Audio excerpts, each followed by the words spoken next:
Hi! Hello! నమస్తే. మీరు చూస్తున్నారు తెలుగు టీవీ 14. నేను మీ రాజేష్.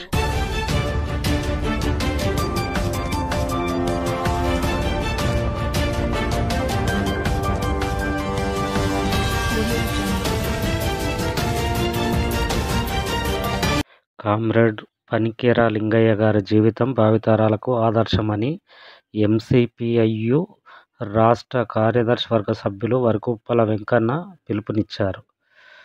తెలంగాణ రైతాంగ సాయుధ పోరాట యోధుడు, నకరేకల్ మాజీ సమితి అధ్యక్షుడు, ఎంసీపీఐయు నల్గొండ జిల్లా నాయకుడు, అమరజీవి కామ్రేడ్ పనికేర లింగయ్య గారి ద్వితీయ వర్ధంతి ఎంసీపీఐయు సూర్యాపేట జిల్లా కార్యదర్శి షేక్ నజీర్ గారి అధ్యక్షతన జరిగిన సభలో పార్టీ రాష్ట్ర కార్యదర్శి వర్గ సభ్యులు వరకుప్పల వెంకన్న గారు మాట్లాడుతూ, తెలంగాణ సాయుధ పోరాట యోధులు, ఎంసీపీఐయు నాయకులు కామ్రేడ్ పనికేర లింగయ్య గారి జీవితం భావితరాలకు ఆదర్శనమని ఎంసీపీఐయు రాష్ట్ర కార్యదర్శి వర్గ సభ్యులు వరకుప్పల వెంకన్న అన్నారు.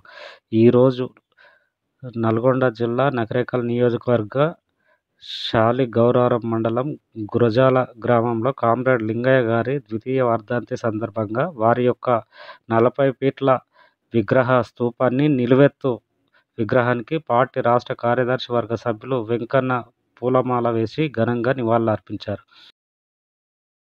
ఈ కార్యక్రమంలో పార్టీ జిల్లా కార్యదర్శి వర్గ సభ్యులు నల్గురి రమేష్, ఇంద్రకంటి లక్ష్మక్క, సోమగాని వెంకన్న, సట్టు నర్సయ్య, కుమారుడు పనికిర కృష్ణ, కోడలు విజయనిర్మల, మనవడు రాజు, ఓక యాదయ్య, మాజీ ఎంపీటీసీ కోక యాదయ్య, గూని వెంకటయ్య, కాంగ్రెస్ నాయకులు చేరుపల్లి లక్ష్మయ్య తదితరులు పాల్గొన్నారు.